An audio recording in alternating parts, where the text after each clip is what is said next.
आप सभी को मेरा नमस्ते।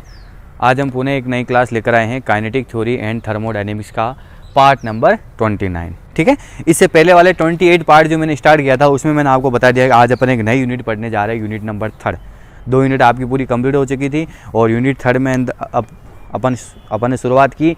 और इससे पिछले वाले जो एपिसोड के अंदर अपने देखा, मैंने आपको बताया सिस्टम क्या होता है, निकाय किसे कहते हैं। फिर उसके बाद अपन ने जीरोथ लॉ ऑफ थर्मोडायनेमिक्स का अपन ने जीरो वाला नियम पढ़ा। फिर मैंने देखा आपको कि ऊष्मा और मैकेनिकल वर्क, ऊष्मा और यांत्रिक कार्य में क्या रिलेशन होता है। तो ये जूल ने बताया था कि किया गया कार्य उसकी ऊष्मा के क्या होता है, समानुपाती होता है। तो W बराबर एक कांस्टेंट लगा J, वो होता है ऊष्मा का यांत्रिक तुल्यांक। तो अपने पास एक फॉर्मूला आया था J बराबर W/H। ये चीज़ें अपन पढ़ लिए थे। आज अपन एक नया टॉपिक पढ़ेंगे, इंडिकेटर डायग्राम। आरेख बनाएंगे अपन और उसके अनुसार अपन इसको किसी चीज़ को समझेंगे पॉइंट टू पॉइंट। ठीक है, ये फॉर्मूला होता है ना W बराबर PdV। W बराबर PdV, आयतन V1 से क्या हो रहा है आपका V2। ये कैसा है, इस चीज़ को अपने को समझना है। तो चलो आइए, आज अपन ये फॉर्मूला कैसा आता है उसको अपन डायग्राम, एक सूचक आरेख बनेगा उसके द्वारा अपन समझेंगे। ठीक है, यस।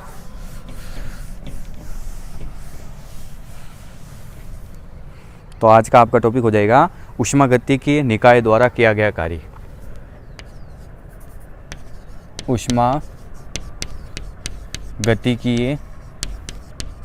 ऊष्मागतिकीय निकाय द्वारा किया गया कार्य, जिसके अंदर आएगा सूचक आरेख, ग्राफ बनेगा। उस ग्राफ के अंदर अपन इसको समझाएंगे, सूचक आरेख, इंडिकेटर डायग्राम।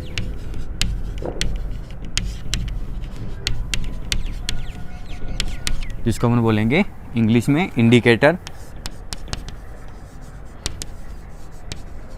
डायग्राम या ग्राफ। ठीक है, इंडिकेटर डायग्राम। तो इसमें अंदर अपन पॉइंट टू पॉइंट चलेंगे। पहला पॉइंट, फर्स्ट पॉइंट अपना ये कहता है कि माना किसी पिस्टन युक्त सिलेंडर में, पॉइंट टू पॉइंट चलेंगे ना, ऊष्मागतिकीय निकाय द्वारा किया गया कार्य।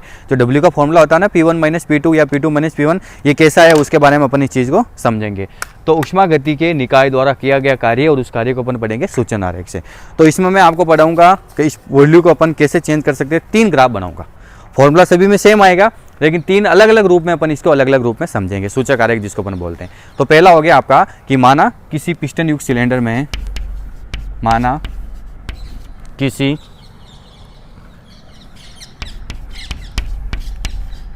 पिस्टन युक्त सिलेंडर में,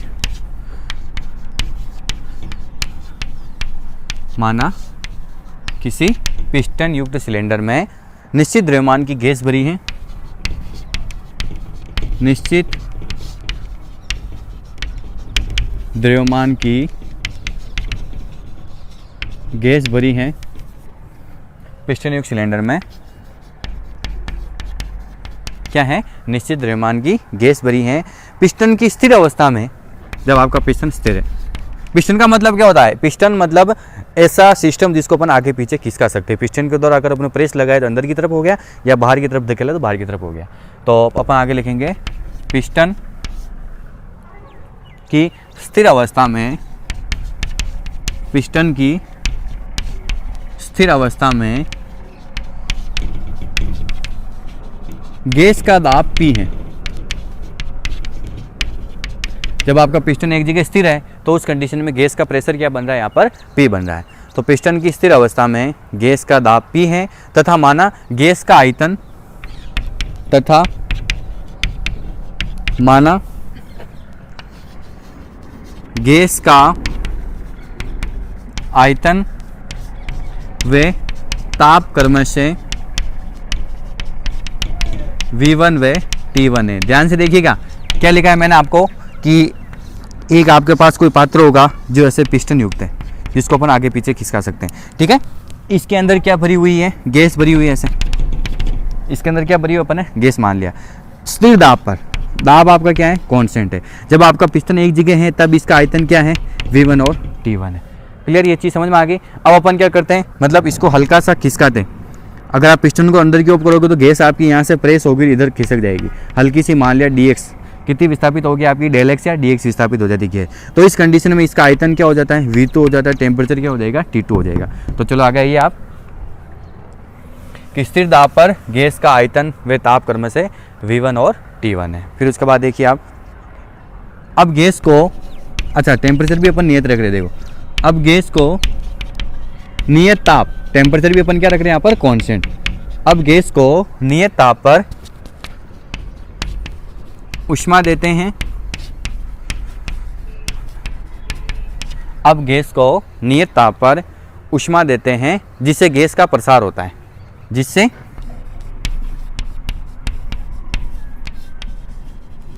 गैस का प्रसार होता है, ठीक है। गैस का क्या होता है, प्रसार होता है। कैसे, एक डायग्राम बनाऊंगा मैं आपको यहाँ पर, ये ऐसे,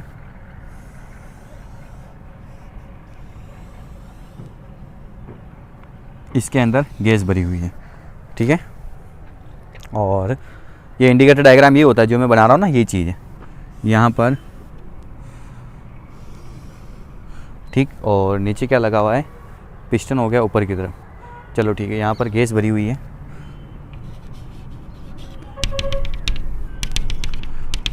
ठीक है, ऐसे गैस भरी हुई है आपकी। और इस कंडीशन में इसका आयतन क्या है, V1 है, A और B अवस्था, ठीक है। आयतन क्या दे रखा आपको, V1 दे रखा।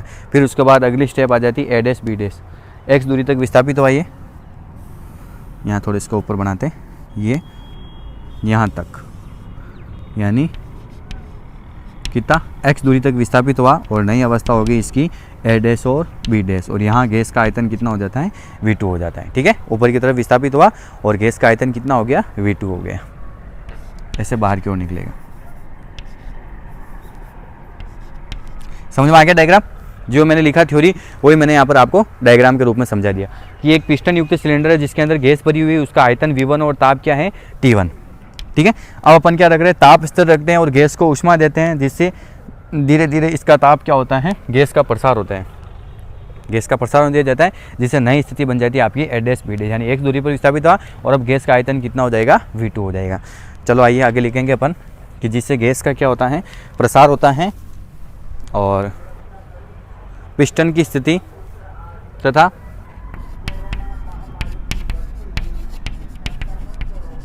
पिस्टन स्थिति AB से, पिस्टन स्थिति AB से A डैश B डैश तक विस्थापित होता है। A डैश B डैश तक क्या होता है, विस्थापित होता है,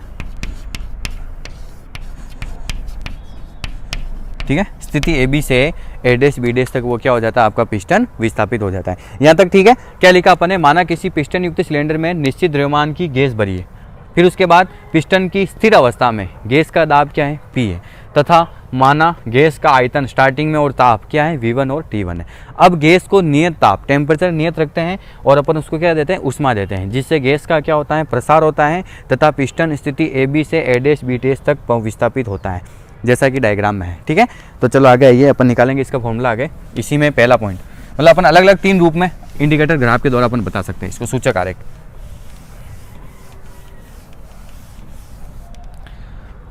तो अब हो जाएगा कि माना पिस्टन के काट का क्षेत्रफल, माना पिस्टन के काट का क्षेत्रफल A है, देखते अपन कि पिस्टन युक्त सिलेंडर है, उसका काट का क्षेत्रफल कितना हो गया, A है, तथा इसका विस्थापन dx हो, dx है ना, डायग्राम के अंदर ये नॉट x dx, तथा इसका विस्थापन कितना हो, dx हो, तथा इसका विस्थापन है ना, जितना विस्थापित हो रहा है क्या हो, dx हो। तो निकाय के द्वारा किया गया कार्य dx हो, तो निकाय के द्वारा किया गया कार्य W बराबर बल इंटू विस्थापन, ये होता है कार्य का फॉर्मूला। क्या होता है, बल इंटू विस्थापन, ठीक है। बल कितना लग रहा है अपने पास F, जिससे विस्थापित कितना हो रहा है ये dx। उम्मीद करूँगा समझ में आ गया हो, हल्का सा है ना। dx विस्थापित हो रहा है तो किया गया अल्पकार्य, यहाँ पर अल्पकार्य होगा। पूरा विस्थापित हो जाता है तो अपन इसको पर्टिकुलर कार्य बता सकते हैं, ठीक है। तो आपका फॉर्मूला हो जाएगा कि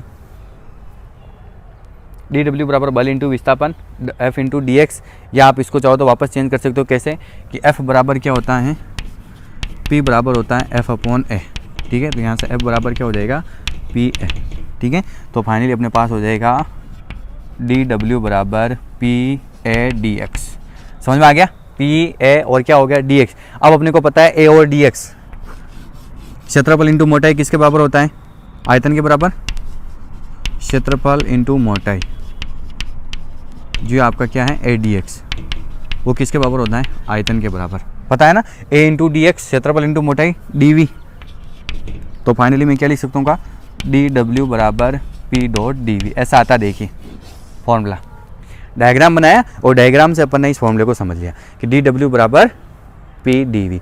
समझ में आ गया, P dv कि अपन ने देखा यदि पिस्टन के अनुप्रस्थ काट का क्षेत्रफल a है तथा इसका विस्थापन क्या हो dx हो, तो निकाय के द्वारा किया गया अल्प कार्य dw बराबर बल इंटू विस्थापन, तो बल क्या हो गया F इंटू विस्थापन कितना हो रहा है dx।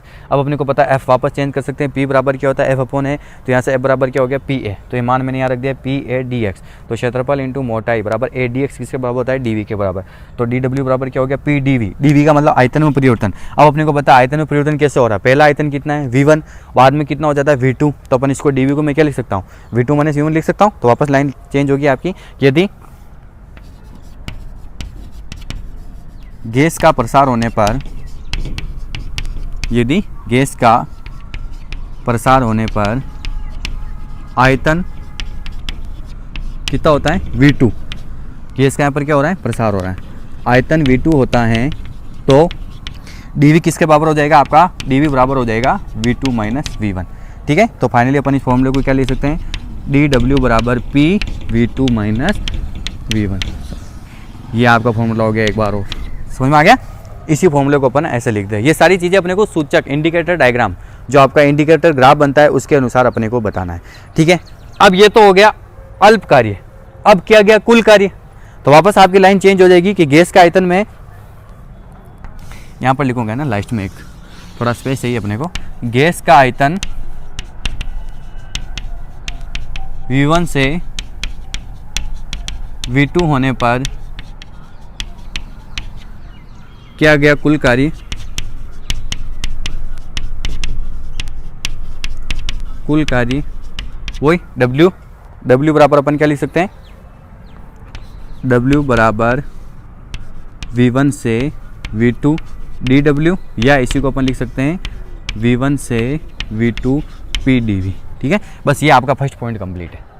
तीन अलग अलग रूप में देखेंगे, तीनों बार अलग अलग इंडिकेटर डायग्राम, मतलब उष्मागति के निकाय द्वारा जो किया गया कार्य हो रहा है उसको आप सूचक आरेख से किस प्रकार समझा सकते हो। तो अपन इसको तीन प्रकार समझाएंगे, इस जो इंडिकेटर डायग्राम है उसके द्वारा तीन प्रकार से समझाएंगे। पहला डायग्राम ये बनाया अपन ने और ये पूरा समझा दिया, पहला पॉइंट हो गया आपका कि कोई अपन ने पिस्टन लिया और उसकी गैस का आयतन कितना है v1 है, फिर अपन इसको उष्मा दी तो गैस का प्रसार होने दिया, जिससे इस आयतन कितना हो जाता है, गैस आपकी dx विस्थापित होती है, आयतन कितना हो जाता है v2। तो फिर अपन ने ये चीज़ निकाली, माना पिस्टन के काट का क्षेत्रफल a और विस्थापन dx हो, तो किया गया अल्प कार्य बल इंटू विस्थापन, तो dw बराबर f इंटू dx, f का मान हो गया pa, कैसा है लिखा हो सामने pa dx, तो a dx वापस dv के बराबर, तो dw बराबर p dv। या तो इसको ऐसे लिख सकते हैं या इसी को अपन ऐसे लिख दिया, ये आप चाहो तो यहाँ ऐसे भी लिख सकते हो कि यदि गैस का प्रसार क्या हो रहा है, आयतन v2 हो जाता है, तो अपने को पता है dv किसके बराबर होगा v2 माइनस v1, यानी dw बराबर p v2 माइनस v1। या फाइनल अपन लास्ट में ऐसे लाइन लिख सकते हैं कि गैस का आयतन v1 से v2 होने पर किया गया कुल कार्य w बराबर dw, इसका इंटीग्रेशन करेंगे और लिमिट क्या लग जाएंगे, आयतन चेंज हो रहा है तो v1 से v2 या v1 से v2 p dv। ये आपका टॉपिक पूरा कंप्लीट, मतलब फर्स्ट पॉइंट कंप्लीट है। अब अपन इसको एक और अलग तरीके से अलग अपन इसका सूचक आरेख बनाएंगे। सूचक आरेख अपन तीन प्रकार से अलग अलग आरेख बनाकर इसको अपन समझ सकते हैं। तो सेकंड आरेख बनाएंगे अपन, ये फर्स्ट हो गया, सेकंड नंबर इसमें है ना। आज अपन यही पढ़ेंगे पूरा इंडिकेटर डायग्राम अलग अलग रूप में।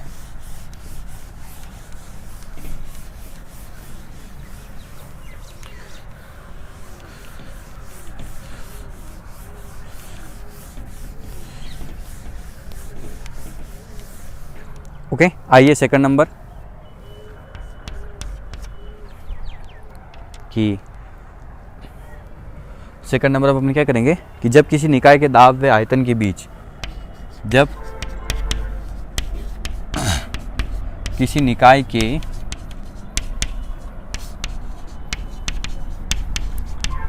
दाब व आयतन के बीच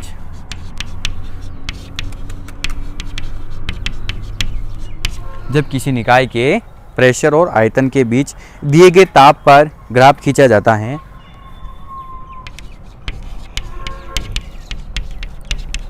दिए गए ताप पर ग्राफ खींचा जाता है, कोई टेम्परेचर दे देगा और उस पर आप क्या कर रहे हो, ग्राफ प्लॉट कर रहे हो, ग्राफ खींचा जाता है, तो यह पीवी वक्र, तो यह है पीवी वक्र निकाय की, तो यह है पीवी वक्र, पी और वी जो वक्र बन रहा है आपका, वो निकाय की अवस्था परिवर्तन को व्यक्त करता है, निकाय की अवस्था परिवर्तन को व्यक्त करता है। क्लियर? ठीक है, चलो आइए अपन इसका ग्राफ प्लॉट करते हैं। पी और वी के मध्य दिए गए ताप पर ऐसे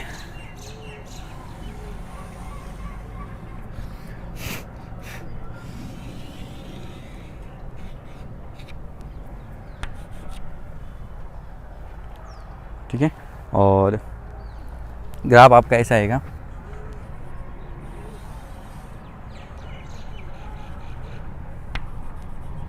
ठीक, दो अपने पास बिंदु होंगे, पहले ए अवस्था पर था तब इसका दाब P1 और आयतन क्या था आपका V1 था। ठीक है, जब वो दूसरी अवस्था पर पहुंच जाता है B पर, तब उसका दाब P2 हो जाता है और आयतन क्या हो जाता है यहाँ पर V2 हो जाता है। ठीक है, और ये P इधर तो हो गया दाब V P और इधर आयतन क्या हो गया आपका V। फिर अपन ने क्या किया, ऐसे जो दो पॉइंट आए यहाँ पर अपन को नीचे बना लिया ऐसे, जहाँ पर आयतन में जो परिवर्तन हो रहा है ना V1 और V2 हो रहा है, A B C और D, V1 और V2 हो जाता है। ठीक, समझ में आ गया? ऐसे अपना ग्राफ बना, और सबसे पहले अपन इसके लिए कुछ वैल्यूज लिखते हैं, उसके बाद अपन इसको आगे समझेंगे कि अपन ने दाब P और आयतन V के मध्य ऐसे ग्राफ खींचा, पहली अवस्था से वो दूसरी अवस्था पर पहुंच गया, ऐसे खींचे थे। फिर अपन 3-4 अवस्था होती है अलग अलग बता रहे, उस समय आयतन P1 V1 और ये क्या था P2 V2 था। अपन ने इसको यहाँ मिलाया, तब इसका आयतन V1 और ये क्या था V2 है। A B C और D अपने पास कोई पॉइंट आ रहा है। ठीक है, ऐसे चलो आगे आइए, इसमें अपन कुछ करेंगे कि इस वक्र को सूचक आरेख कहते हैं, व्यक्त करता है इस वक्र को वही सूचक आरेख, इस वक्र को सूचक आरेख, जिसको अपन इंडिकेटर डायग्राम बोलते हैं, इस वक्र को सूचक आरेख कहते हैं। ठीक है, अब अपन इसमें कुछ जो आपका डायग्राम बनाना उसको अपन देखते हुए ध्यान से कुछ वैल्यू चेंज करेंगे कि माना कोई निकाय प्रारंभिक अवस्था, माना कोई निकाय प्रारंभिक अवस्था, माना कोई निकाय प्रारंभिक अवस्था A, ठीक है, जहाँ पर दाब P1 और आयतन क्या है आपका V1। माना कोई निकाय प्रारंभिक अवस्था A से अंतिम अवस्था B,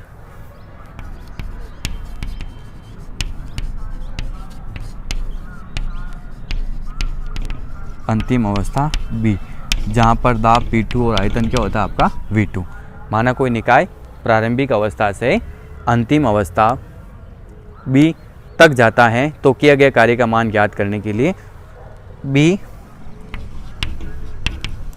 तक जाता है, तो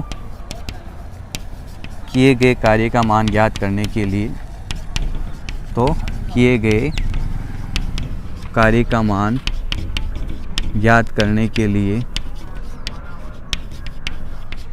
क्या करना पड़ेगा अपने को यहाँ पर कि जब वो पहली अवस्था A से अंतिम अवस्था B तक जा रहा है, तो किए गए कार्य का मान ज्ञात करने के लिए क्षेत्रफल जो आपका बन रहा है A B C D A, यहाँ तक ठीक है। अब अपन यहाँ से वापस अपन कुछ वैल्यू चेंज करेंगे और इसका फॉर्मूला चेंज होगा।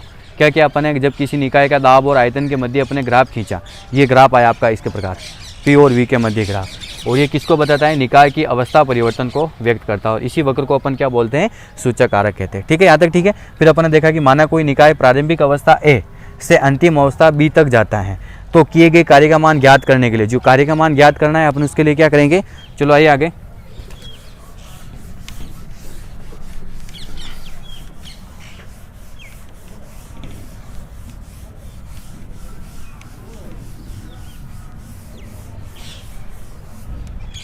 तो किए गए कार्य का मान ज्ञात करने के लिए अपन क्या करेंगे, क्षेत्रफल ABCDA में, क्षेत्रफल ABCDA में जो क्षेत्रफल बन रहा है आपका ABCD और A, इसमें अपन क्या करेंगे, ABCDA में वही अक्ष के समांतर एक अल्पांश मोटाई की पट्टी लेते हैं। वही अक्ष के समांतर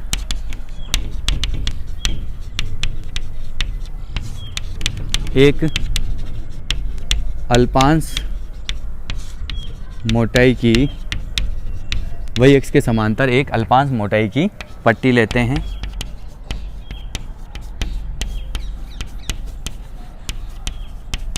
ठीक है, वही अक्ष के पैरेलल अपन क्या लेंगे, एक पट्टी लेंगे यहाँ पर, जिसकी लंबाई P तथा चौड़ाई dV है, जिसकी लंबाई P तथा चौड़ाई क्या है, dV। चलो आइए अपन इसको करते हैं। जो अपन ने पट्टी बनाई उसके अंदर अपन लेंगे लेंथ और ब्रेथ लेंगे। तो लंबाई तो P ली और चौड़ाई अपन ने क्या ले ली, यहाँ पर dV ले ली। ठीक है, तो ये हो गया आपके पास, ये एक मोटाई की पट्टी ले ली अपन ने, ठीक है, जिसकी चौड़ाई कितनी हो गई dV और लंबाई कितनी हो गई P। समझ में आ गया हो कि अपन क्या कर रहे हैं कि जब आपका ग्राफ A से B तक पहुंचता है तो इस कंडीशन में निकाय द्वारा किया गया कार्य और उस कार्य का मान ज्ञात करने के लिए अपन क्या कर रहे हैं कि क्षेत्रफल ABCD है, जो आपका क्षेत्रफल बना देखो ABCD है, उसके अंदर अपन वही अक्ष के पैरेलल एक अल्पांश मोटाई की पट्टी ली, ये ले ली अपन ने पट्टी। जैसे जैसे साइंटिस्ट ने इस टॉपिक को सोल्व किया वैसे वैसे अपन करते जा रहे हैं। एक पट्टी ली जिसकी लंबाई तो P बताती है और चौड़ाई कितनी बताती है, यहाँ पर dV है। चलो आगे चलिए आप, अब क्या किया उसने, इस पट्टी का क्षेत्रफल कितना हो जाएगा पता आपको, इस पट्टी का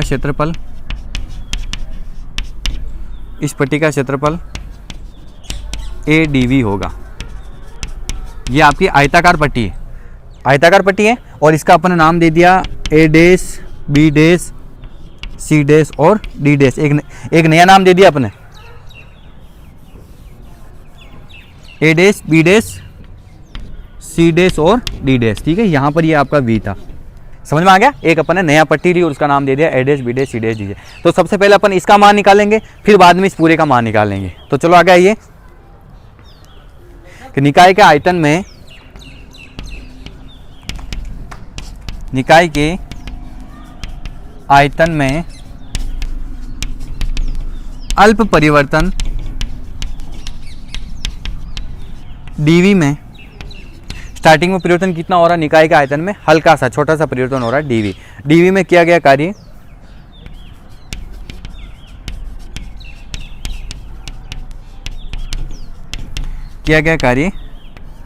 डेल W बराबर P dV।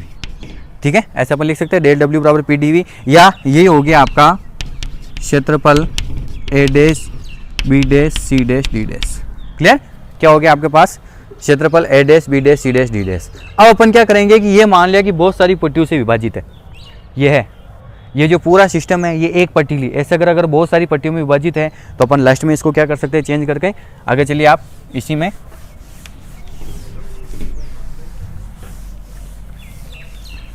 ये आगे अपने पास वैल्यू। अब मैं क्या करता हूं कि यदि संपूर्ण ABCD को, यदि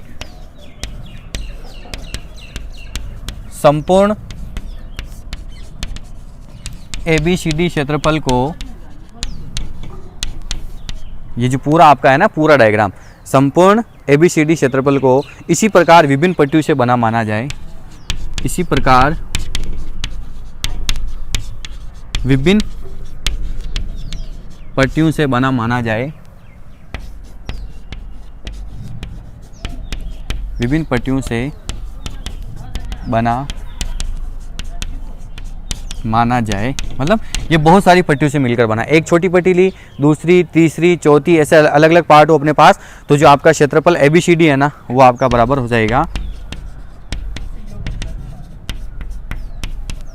क्षेत्रफल ABCD, ये आपका बराबर हो गया समेशन सिग्मा क्षेत्रफल A dash, B dash, C dash और D डैश, इस पूरे पार्ट के अंदर आ जाएगा। ठीक है, तो फाइनली अपन चाहे तो इस वैल्यू को वापस चेंज कर सकते हैं। कैसे कि जो आपका क्षेत्रफल ABCD हो जाएगा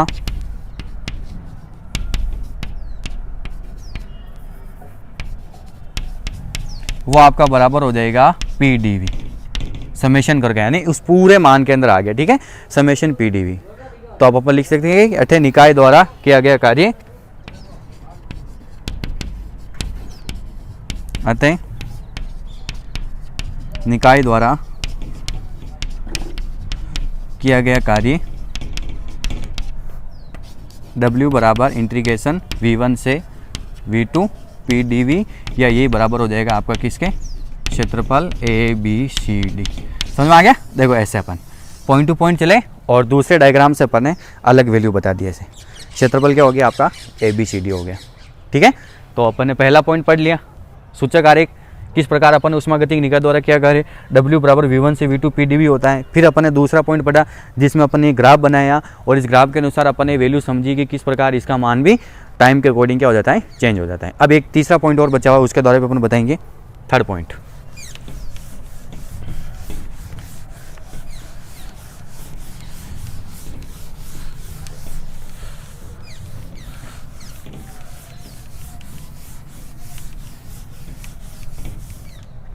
थर्ड पॉइंट लास्ट पॉइंट है आपका कि यदि परिवर्तन में निकाय का दाब नियत रहे, यदि परिवर्तन में जो आपके ग्राफ आ रहा है ना, अगर परिवर्तन में निकाय का दाब प्रेशर है ना,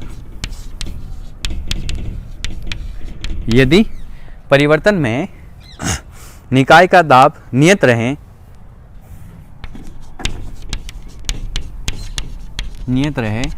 तो सूचक आरेख चेंज हो जाएगा। और कैसे बनेगा आपका नया कि निकाय का दाब नियत रहे तो सूचक आरेख निम्नानुसार होगा।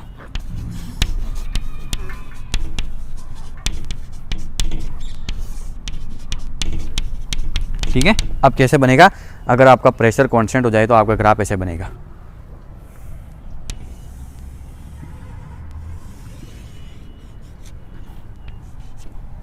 ये वैल्यू और उसके बाद ये आपका पार्ट हो जाएगा ऐसे।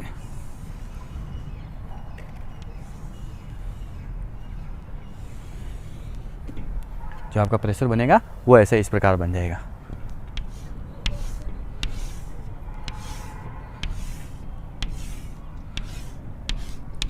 ठीक है, इधर तो हो गया आपका P और इधर क्या हो गया आपका V। ठीक है, P और V के मध्य अगर आप कर्व खींचोगे तो आपका कर्व ऐसे आ जाएगा, A, B और C, D, जहाँ पर यहाँ तो हो जाता है आपका V1 और यहाँ क्या हो जाता है V2, और आपका ये प्रेशर यहाँ पर क्या है कांस्टेंट। देखिए आपका ग्राफ पूरा चेंज हो गया। कब, अगर आप दाब नियत रखते हो तो इस कंडीशन में ये हो जाता है। ठीक है, तो अतः नियत दाब पर किया गया कार्य, अतः नियत दाब पर किया गया कार्य क्या हो जाएगा, W बराबर V1 से V2 PdV या क्षेत्रफल ABCD। ठीक है, बस ये इस प्रकार अपन ऊष्मागतिकी निकाय द्वारा किया गया कार्य को अपन 3 अलग अलग रूपों में समझा दिया। ग्राफ प्लॉट किया और ग्राफ प्लॉट करते ही अपन ने इसको अलग अलग पार्ट में इस प्रकार समझा दिया। ठीक है, तो ये आपका सूचक इंडिकेटर पूरा कंप्लीट, बहुत अच्छा टॉपिक, आपको एग्जाम में पूछ सकते हैं कि सूचक आरेख द्वारा ऊष्मागतिकी निकाय के किए गए कार्य को समझाइए। तो आपको कोई सा भी वो डिपेंड करता है नंबर पर। अगर आपको बड़ा पूछे तो आपको तीनों के तीनों करने, लेकिन अगर छोटा क्वेश्चन हो तो सेकंड वाला पार्ट करना है। सेकंड वाला part is must be important, तो सेकंड वाला पार्ट आपको करना है 3 पार्ट में से। ठीक है, तो चलो आइए इससे रिलेटेड एक क्वेश्चन करा देता हूँ मैं आपको।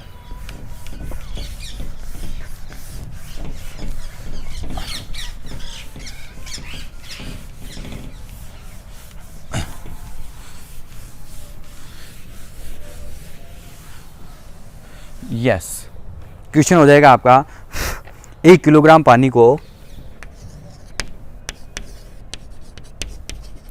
1 किलोग्राम पानी को 1 ATM एटॉमिक टेम्परेचर मास दाब पर वाष्प में बदला जाता है। 1 ATM दाब पर वाष्प में बदला जाता है। ठीक है, 1 किलोग्राम पानी को 1 ATM दाब पर अपन किस में बदल रहे हैं? वाष्प के अंदर वाष्प में बदला जाता है। तो वाष्प रूप में इसका आयतन, तो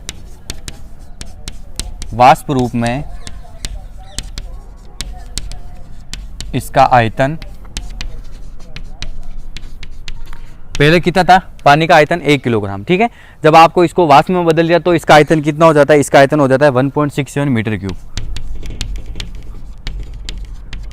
ठीक है, वाष्प रूप में इसका आयतन कितना हो गया? 1.07 मीटर क्यूब है। तो नियत दाब पर किए गए कार्य की गणना कीजिए। हैं तो नियत दाब पर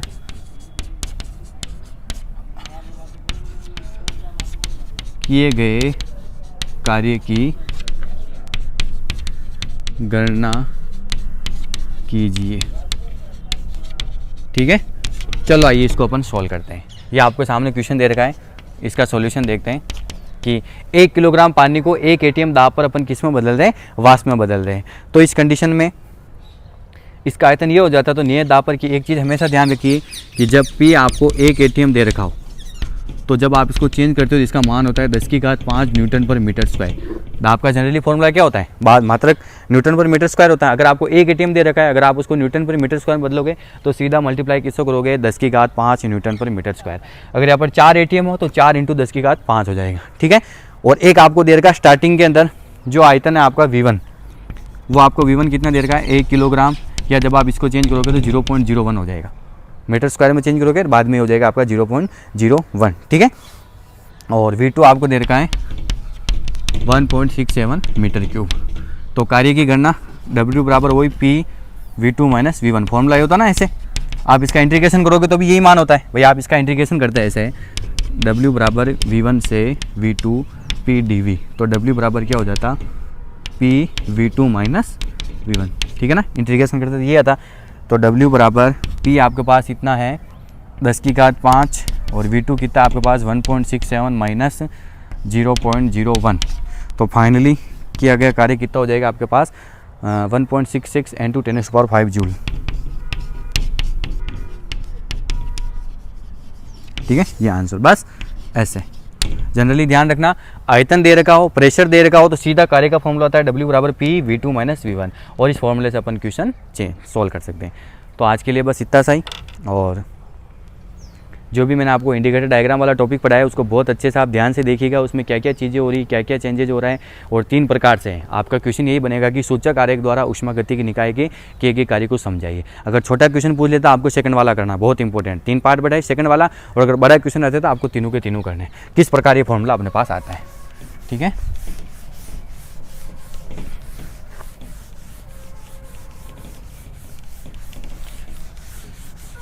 तो अपना कीमती समय देने के लिए आपको बहुत बहुत धन्यवाद।